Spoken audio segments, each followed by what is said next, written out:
Kisah Orang Kudus. Hari ini, tanggal 10 Agustus.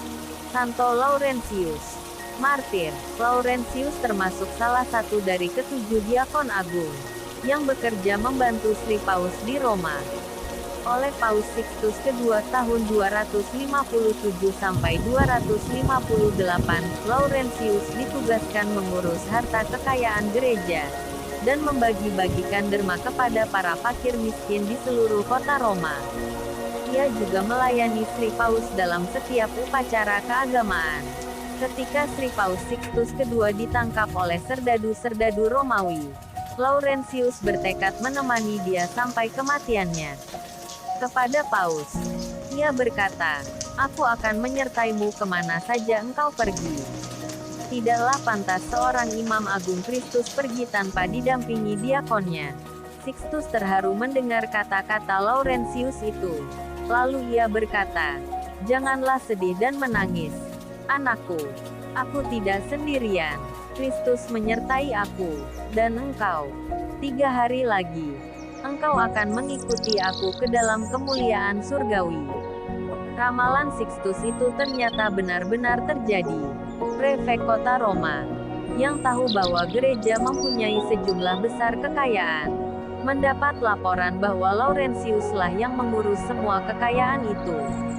Karena itu, Laurentius dihadapkan kepada penguasa Roma itu. Laurentius dibujuk agar secepatnya menyerahkan semua kekayaan gereja itu kepada penguasa Roma.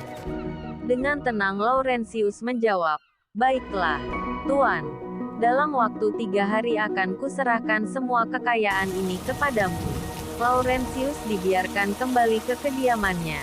Ia segera mengumpulkan orang-orang miskin dan membagi-bagikan kekayaan gereja kepada mereka. Di bawah pimpinannya, orang-orang miskin itu berarak menuju kediaman prefek Roma.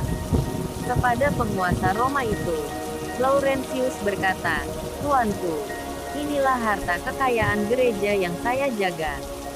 Terimalah dan peliharalah mereka dengan sebaik-baiknya." Tindakan dan kata-kata Laurentius ini dianggap sebagai suatu olokan dan penghinaan terhadap penguasa Roma. Karena itu, ia ditangkap dan dipanggang hidup-hidup di atas terali besi yang panas membara. Laurentius tidak gentar sedikit pun menghadapi hukuman ini. Setelah separuh badannya bagian bawah hangus terbakar, ia meminta supaya badannya dibalik sehingga seluruhnya bisa hangus terbakar. "Sebelah bawah sudah hangus. Baliklah badanku agar seluruhnya hangus," katanya dengan sinis kepada para algojo yang menyiksanya. Laurentius akhirnya menghembuskan nafasnya di atas pemanggangan itu sebagai seorang ksatria Kristus. Kisah kemartirannya kita ketahui dari tulisan-tulisan Santo Agustinus. Di sana dikatakan bahwa orang-orang yang berdoa dengan perantaraan Laurentius terkabul doanya. Karunia-karunia kecil diberikan kepada orang-orang yang berdoa dengan perantaraan Laurentius, supaya mereka terdorong untuk memohon karunia yang lebih besar, yaitu cinta kasih kepada sesama dan kesetiaan kepada Kristus. Demikian kata Santo Agustinus dalam salah satu tulisannya. Santo Laurentius, doakanlah kami. Kak Carla Channel.